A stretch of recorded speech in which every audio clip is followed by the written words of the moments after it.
Hey, what's up, guys? And welcome back to Lazy Couch Thoughts. As you may see, NFL draft was last night. Hopefully you watched it. Unless you're Saints fan, we're gonna get to that though. But yeah, hopefully you had fun. Hopefully your team did some fun stuff. Hopefully your team did some cool stuff. Hopefully your team didn't take good old Turner. I don't even know. It's Payton or Evan Turner. Hold on, let me go check because I forgot because I don't even know who this guy is because nobody even knew who he was gonna be. They announced the pick. Nobody knew. Nobody knew who he was on Twitter. Yeah, Payton Turner. That's his name. Okay, cool. So I'm not mad at the kid at all, right? I want Payton Turner to come here. I want him to be successful. I want him to break the sack record. I want him to be, Michael Strahan on steroids, right? When it comes to breaking sack records. And guess what? The kid has a lot of potential. He's raw. It's the one bad thing. But you know what? He has long arms, big frame, very athletic, very, just a big body. He can set the edge well. He looks like he could possibly be something. Now, the problem is, if you make this pick at, say, 45, it's a very good pick. Whenever you take it at 28, it seems from the outside as if you panicked or if you reached. Now, we don't know. But all we heard all day long was, hey, the Saints are going to trade up. They're going to trade up. They're going up. They want to get top 10. They're going top 10. They have a guy in mind. They got a guy in the top 10. They want him. They want him. They want top 10. And then nothing ever came. And then they speculated like, hey, it's actually for a defender. But if this one quarterback is there that they absolutely love, there's only one quarterback that they absolutely love, if he's there, they will take him. So I'm getting hyped, right? I'm like, Justin Fields. Justin Fields is going to fall. Justin Fields is going to fall. He's going to fall to us. Like, we're going to go get him. We're going to have Justin Fields, and we're going to have our franchise quarterback for the next 15 years. Like, that's what's going to happen. And if it doesn't happen, maybe is a Micah Parsons, maybe it's a J.C. Horn, maybe it's a Patrick Surtain, maybe it's a get crazy or like a Jalen Waddle, somebody like that. Then we don't trade up. Pick 7 comes around. I thought that would be the first place we would look. They make a selection. Pick 8 comes around. If the Panthers didn't own it, we would probably move. Comes to the Broncos at 9. I'm like, man, Justin Fields is still there. So is Mac Jones. The Broncos are going to take one of them. And then they didn't. They took Surtain. So I'm like, okay, well, you got to move here for Dallas. Dallas, this is the place you move. This is when you go get Justin Fields. Like, you have to make the move right now. And then they say, oh, there's been a trade announced. I'm like, the Saints moved up. We're going to get Justin Fields.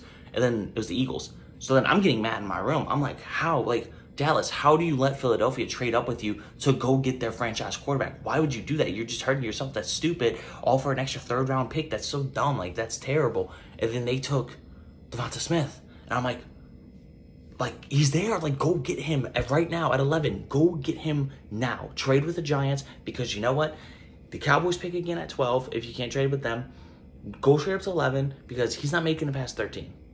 He's definitely not making it past the Patriots at 15. And then the Bears trade up and go get him. They go get my quarterback. So then I'm watching the draft and I'm like, okay. I'm watching it. I'm like, all right, well, there's still a lot of talent left. All of a sudden, Greg Newsom's falling. Caleb Farley's falling. Javon Mooring's falling. Gregory Rosso's falling. Like, there's a lot of people falling. JOK, my guy, the dude who I thought we'd have to trade up to like 16 to go get, he's falling. He didn't even get taken in the first round. So then I'm watching, and then Caleb Farley goes off at like 22. Greg Newsom gets picked up at like 26. And I'm like, oh my gosh, like it's almost here, it's almost here. And then 27, the Ravens go Bateman. I said, we have JOK. JOK is a Saint. He's a Saint. He's going to be a Saint. He's ours. He's all ours. The hybrid, safety linebacker, like just beast, like he's going to be ours. He's going to belong to us. Like we're going to run the league. And all of a sudden I'm scrolling through Twitter and I see the New Orleans Saints, like Payton Turner, Houston DN. I'm like, who is this? Like, I saw somebody on, it was Facebook of all things, coming up with funny stuff. It's about, man, the Saints really had me saying, who dat? Was it on the draft selection? Yeah, little pun there for you. But, yeah, like, I don't get it. Like, I don't understand the pick. JOK was right there. Mooring was right there. Christian Barmore, if you wanted to go defensive line, Barmore was right there. Like, I don't have a problem with the selection. I don't have a problem with it being a defensive lineman. I have a problem with it being, hey, we have two massive holes. Linebacker 2, cornerback 2. We also have some pretty, we need help at receiver and D-end. And you say, okay, cool. I got you, D-end. And we're like, awesome, right? So, you have someone that's pro-ready, someone that doesn't need to be developed. You can come in, play 40 snaps a game, be fine. They're like, oh, no. You remember Marcus Davenport? Yeah, him all over again. But this time we didn't have to trade another first-round pick. And we're like, why? Like, no, like, we needed pro-ready players. That's what we needed. Pro-ready players, plug-and-play guys. You go let them feast, and then, like, that's the only way we're going to win this year.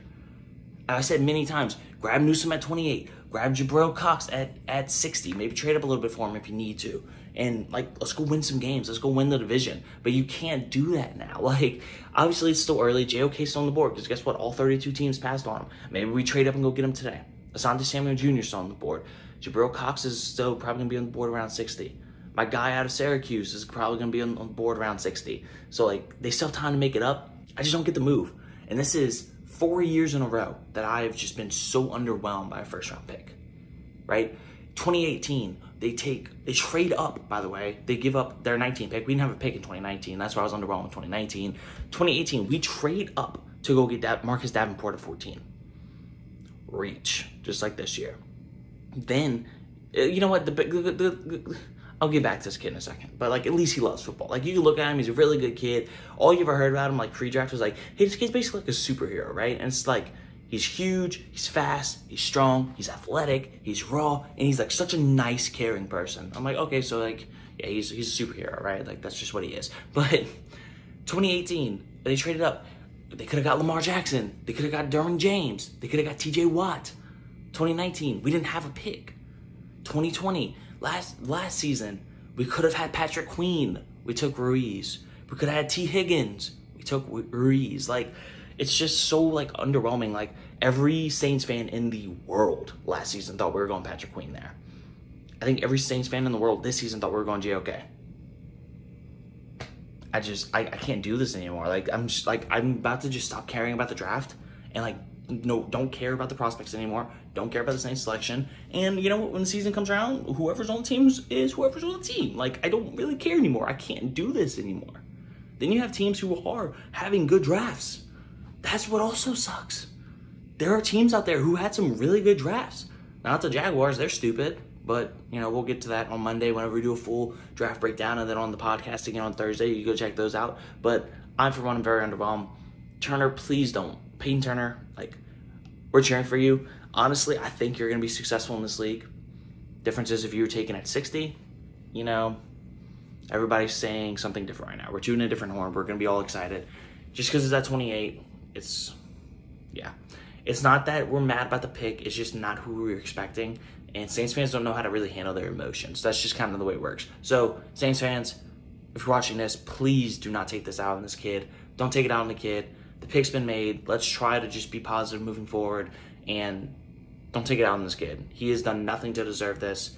But let's just say that whenever someone isn't invited to the draft and they don't even have a camera, like a Zoom, set up in their house to watch their reactions, let's just say it might have been a little bit of a reach. Anyways, guys, hopefully the Saints can make some better draft picks today. Hopefully we can still go get JOK, my guy. But besides that, I will see you guys on Monday. Happy draft weekend, and see you guys Monday. Peace.